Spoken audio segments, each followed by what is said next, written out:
Well, this is the third dirt bike vlog that I'm doing. The second one came out today as well, but I was actually recorded that on Sunday, but I was having some difficulty having it rendered. It kept having audio glitches, so I had to go back to an older version of the software I was using to fix that. So I've changed the camera settings now to see if that doesn't happen this time. So anyhow, I've also released a bunch of riding footage today. So if you haven't seen it, you might want to check my channel and just check my channel directly and see all the videos that I've uploaded, since I've uploaded several riding videos today, and I'm going to upload a couple more as well. So, and just ignore me if I keep looking to the side or something, and it's kind of hard to look directly into this camera all the time. So anyhow, I got a couple topics today. Got two topics I want to talk about. I did have a third topic in the previous video, but I deleted it. It was my YouTube history. So if anyone's interested in that topic, I can do it again in a later vlog, but the video was extremely long, so I cut it out. It was like over 25 minutes or something like that. So anyhow, I have two topics for you today, and we'll just get right to those topics then. So the first topic today is the riding footage. So if you haven't seen it, or if you have seen it, I want to take a look at it again. Some of it you can tell that it's very unsteady as far as how I'm riding. I'm very cautious and I'm riding very slow. Not that I ride fast normally, but I'm extra cautious and extra slow right now because I don't have all my strength back. And I noticed that when I was riding on the ridge video, that you can see a couple times when I lost control of the handlebars. I just don't have the balance, and so any little thing throws me off, and I can't hold the bike straight. So the tire is never straight anymore. It's kind of wobbly a little bit. So, and that's just because my arms aren't able to balance it, and I get thrown off balance and I start wobbling. So that used to never really happen. And so especially on corners, when I was going around corners, I would definitely slow down. And also when I'm going up these hill climbs on things I usually would just plow over, I'm a little more cautious, and then I slow down and I don't make it. So then I have to get off the bike and get over a different way. So and you can see that in some of these videos over here. So the bike I took out was this bike here, is the 500, and there's a 700. Now the reason I took this bike out and not the 700 or a different bike, I was considering taking out the 83 before, or taking out the 86, but this one here is one I decided to take out, mostly because out of all of them I think it has the easiest to use clutch. So that was the main reason I got this bike ready, and the main reason I took this bike out. The 700, as you can see, the new back tire. But again, like I said, this clutch is the most difficult. Well, I'm not sure. The 620 might be more difficult than this one, but they're pretty close. So if I was on the edge there on that one ridge trail, I mean, not only would I have to manage the throttle a lot more delicately, because this thing here has a lot more power, but it also is a little bit more heavier than this bike. Given that the cylinder is huge, so I mean just the weight of that cylinder. But it also has a battery and fan, but the battery's kind of light. But the other thing is my hand would get worn the hell out from just using the clutch, and so that's the main issue with this. So if the clutch is easier to pull in, then I wouldn't have that problem. But clutch is extremely difficult, so I wouldn't be able to use it at my hand after a while. And so that's why I'm not riding this bike yet, because I need to get my balance and everything back and get my muscles that I haven't been using working again for steadying the handlebars and setting the front wheel and stuff like that, and not being thrown off by little bumps. Yeah, so yeah, all that stuff. But I will have a future video. I'm trying to find something or figure something out here that hopefully, we'll see, reduces this clutch pull. We'll see. So anyhow, that's a little explanation of the riding videos you're seeing recently. again, I have been riding this bike. Maybe I'll take out one of these other bikes next, or I might just continue to take out this bike since it's all ready.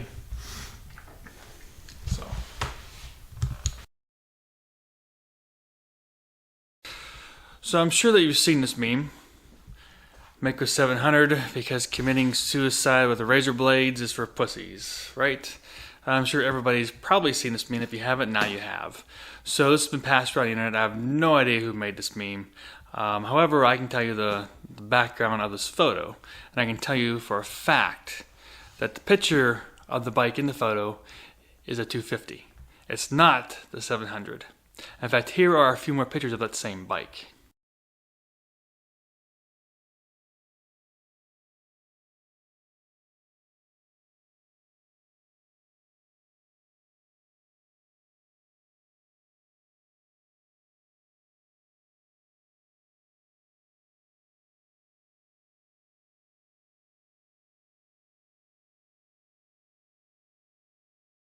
Whoever made that meme, they knew about the 700 because Maico International was advertising about the 700. Now, I know who took these photos because I used to talk to them all the time. And you can see here that this was actually taken at the old Maico factory. They took a bunch of photos. In fact, here's another picture of the bike, and you can see the picture on the window seal is a white piece of paper. This is what that piece of paper said. So I knew about the bike. And I can tell you a little bit of history here. One thing I'm going to say is that if you see my 620 here, or sorry, 660 here, I did this graphics specifically because of that bike. The reason that it's red, or sorry, that it's blue instead of red though, is because the engine is blue. Otherwise, this would have been red. But instead, since the engine was blue, then I just went with blue all over and not put red into it. But my original thought was I was going to do it red, but then the blue engine kind of ruined that. So instead of doing it with the red, I made this bike very similar looking. I just made it with the blue instead. So now I'm going to give you a little bit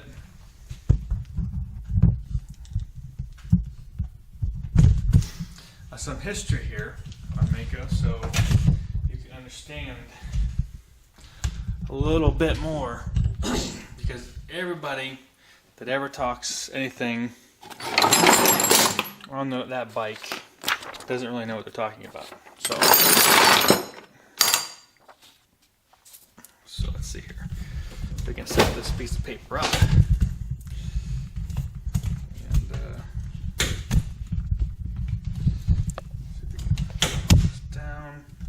Okay, so first thing we're gonna draw a timeline here, and we'll say that we'll say this is like 1926, and then it comes all the way up to here, which is 1983. So in 1983, the original Maico company went bankrupt, and so this is original Maico, and we'll just say Otto and William Maico on the company. So now in 1983, then the sons of Wilhelm Maico bought it until 1986. I'll just say this is the sons. So that was the last bike that was ever produced by someone in the Maicos family. So now in 1996 up to either 94 or 96. Now 96 is whenever they moved production to Netherlands, but 94 is, I believe, when they actually sold it. So this one here was Lorenz Merkel. He owned it then. At 94, 96, Rodham in the Netherlands bought it, and they moved production to the Netherlands after 96. And they owned it until about 98 when they went bankrupt. And that's when Bauer took over. And then in 99, Kostler bought things, and he's been producing things until today, 2016. So that's the timeline you're looking at. Now, sometime in 1990, there was a divergence in the Maico line. And this line is the Zabel line. Zabel had been taking Maico engines and modifying them. And so in 1990, given the demise of Maico since '86, they were able to just take the engine and build it themselves. So they built Maico engines and built it themselves. And then they didn't really make major changes in the base of the engines because all the parts are still compatible until around 2099. That's whenever they made more major changes that made them less compatible, directly compatible, but they're still Maicos. For the most part, it was being built by Zabel with new R&D. Just as much as these are Maico, they just have the Maico name. Now you have another line right here in 2009, 2010. And that line here is called Maico International. So, a British company called Maico International took the Maico engine and decided to make their own version of it, billet cases and things like that, and they were reproducing almost the same bikes, but they were going to reproduce the 125, they were going to reproduce the 380, and they were going to produce a 700. Now, Kostler here, he produces a 685cc. Maico International was going to produce a true 700cc. Now, and they advertised this, and this is how it got popular. This is how the Maico 700 got popular, is because of their advertising it. However, they made prototypes, and then in 2012 they kind of went silent, and there was a dispute over the Maico name. And then they came back around 2014, and they had rebranded as Berkeley VLN motorcycles. So it was a Berkeley, still based on Maico, just like Zabel, right? But they just named Berkeley VLN. But still, those bikes were still in the prototype phase. So the picture of that bike that you're seeing is a 250, and it's a prototype bike that was not yet mass-produced. And if it is mass-produced, it will be under the name Berkeley VLN. So that's the actual story behind those pictures. But again, that 250 is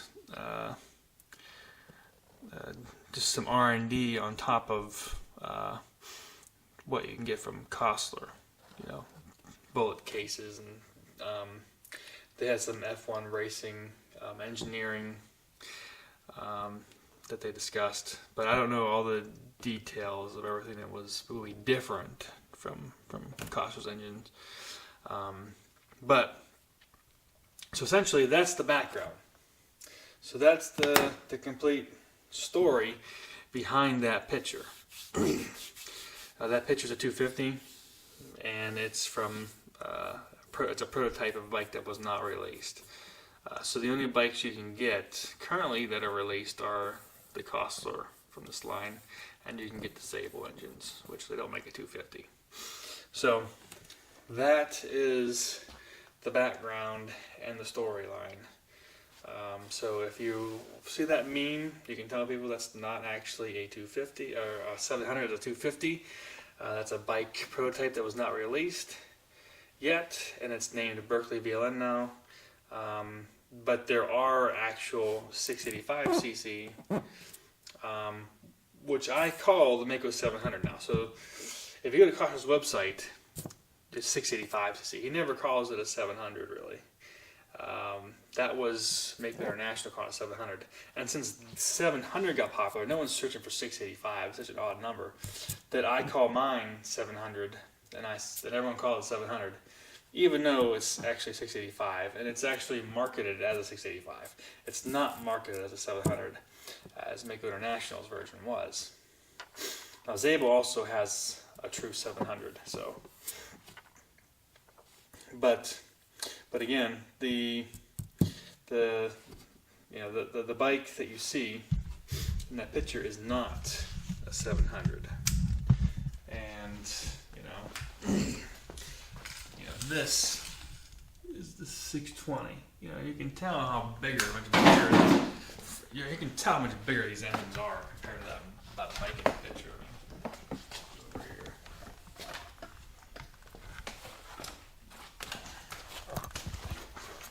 I mean, that cylinder is so much bigger. Let's see if I can gain this.